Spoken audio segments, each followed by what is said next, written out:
raise up a horn of salvation for us. So the horn of salvation is who the world calls Jesus Christ. Go ahead. In the house of his servant David. Go ahead.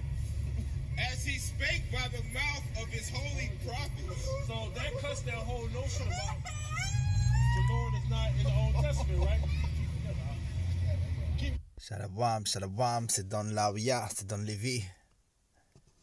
Comment nous y est, Israël, comment nous y est? Alors là, son petit vidéo côté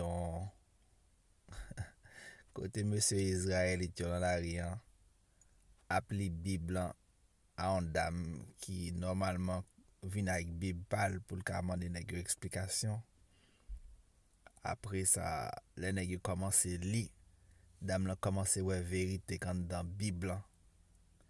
Créateur ya permettre que l'esprit l'ouvert pour le cas ouais. Comprendre ça nègre a dire. Il tombe crier. Dame la tombe crier. On dame édomite en blanche tombe crier parce qu'il fait comprendre que Bible ça c'est pas pour lui.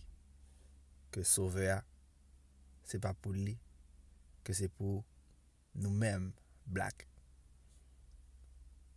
de nationalité israélien. C'est ça qu'a fait là. Shalom. Read, brother. Which have been since the world began. Right, go ahead. That we should be saved from our enemies. Now, the nation of Israel, we got enemies. Dame l'a prié, dame l'a prié. From the hand of all that hate us. Right, and the hand of haters taught us a false doctrine. Luc 1, verset 68. And now you've been revealed that, which is why you're feeling the way you're 69. feeling. You now see that what we're saying was absolute truth. And it's scary and it hurts. And I know it does. Dame l'a prié, dame l'a prié. It is what it is. Allez, 6 jours.